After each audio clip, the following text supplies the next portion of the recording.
Tánaiste, as you know, we had commemorations in both Dublin and Monaghan on the 17th of May last to mark the 50th anniversary of the deadliest day of all during the Troubles, when 34 innocent people were killed and 300 injured. On a number of occasions in this House, we have requested the British government to cooperate with a full investigation by giving access to all papers to an independent, eminent, international legal person to ensure that those investigations can be advanced. There is clear evidence of collusion between the Glenanne gang and British intelligence. We have to make progress in regard to these investigations. Thank you, Elas Concorda. Thank you, Deputy, for his persistence and his advocacy for the families of the victims of the Dublin Monaghan bombing. And on the 17th of May this year, we marked the 50th anniversary of the Dublin Monaghan bombing, a brutal and devastating act of violence in which 34 people lost their lives and 300 people were injured. Alongside the Taoiseach and President Higgins, I attended a very moving and powerful memorial event in Dublin on the 17th of May, organised by Justice for the Forgotten, where I spoke with some of the survivors and families of victims. The strength and dignity they have displayed throughout their fight for justice and for their loved ones, for truth and justice for their loved ones, should be acknowledged. On the 14th of May, the Dáil unanimously supported a fourth motion calling on the British government to allow access by an independent international judicial figure to all original documents relating to these atrocities, following all party motions from 2016, 2011 and 2008. The continuing absence of a substantive response from the British government on requests for access to material is a matter of significant concern, and one which I raise consistently in my engagements.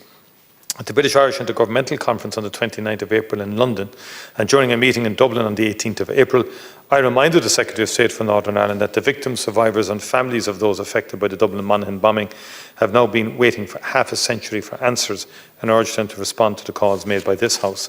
The Government stands ready to engage with the new UK Secretary of State for Northern Ireland when appointed, and will continue to press the British Government to respond positively to the demand for answers. Thank you for your reply, Tánaiste. And again, I recognise that you have been raising these particular issues, and as well as the Dublin Monaghan bombings and other atrocities, I appreciate that you raised with the former British Prime Minister the bombing of Belturbet in December 1972 as well. I assume, Tánaiste, that you will be meeting at an early date the new Secretary of State and the new Foreign Secretary after the British general election on the 4th of May, or on the 4th of July. Could I ask you to ensure that this particular issue and the whole legacy issue, that they're on the agenda for those meetings? Thankfully, the Labour Party have given a clear indication that they will repeal the legacy legislation, and that's all relevant to the question we have before us as well.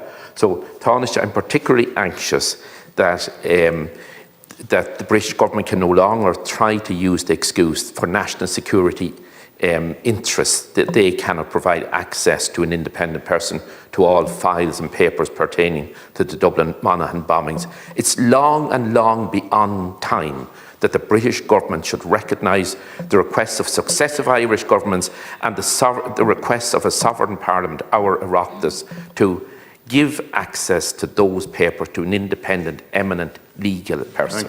Thank you, Cathaoirligh. Thank you, Deputy. And again, in the context of whatever happens after the British general election and a new government being formed, we stand ready to engage with a new government in the aftermath of the British general election to press these issues and to get resolution to them, because we've consistently raised the provision of original documents with my British counterparts since taking office, and I recognise that governments have a responsibility to protect national security. But the passage of time since events took place also matters. That's the point I've made. And it's made in Canova as well, in the report, Operation Canova. The bombings in Dublin and Monaghan happened 5 decades ago. And I do not believe there's any reasonable excuse for continuing to prevent access to information and truth for the families after all of that time.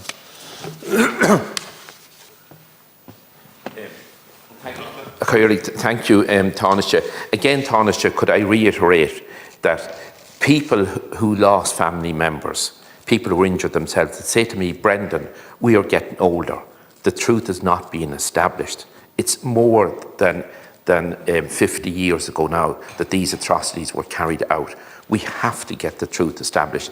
And there's a moral obligation, there's an international obligation, legal obligation on the British government to cooperate with investigations. And could I also say, Tánaiste, I would also like if you would insist to the British government and the Northern Ireland authorities that there must be full cooperation with the Garda investigation into the Belturbet bombing of December 1972, where 2 young teenagers, Geraldine O'Reilly and Patrick Stanley, were killed.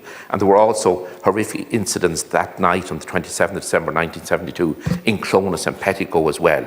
So we need full cooperation by the Northern Ireland Authority and by the British authorities into full and comprehensive investigations into those bloody atrocities that caused the lives of innocent people. Thank you, Cahill.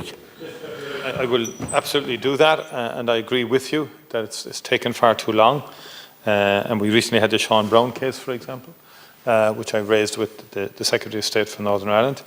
I think I would hope with the new British government that we could revisit the Legacy Act, because I think Operation Canova report points in the right direction. I think that's a hugely significant report.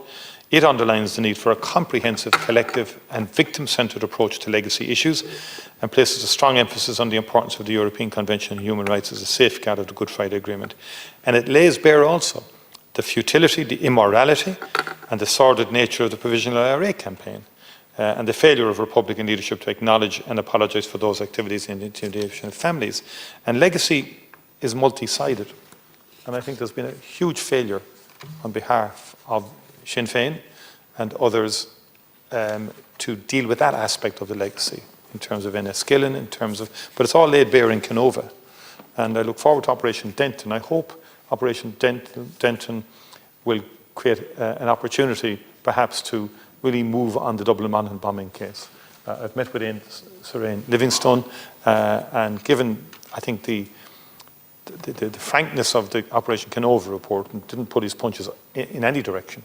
I think it was fair up front, but dealt with legacy across the board. I would like to think that the Operation Denton report might do likewise and could give us a basis with a new British government to move the Dublin Monaghan bombing forward.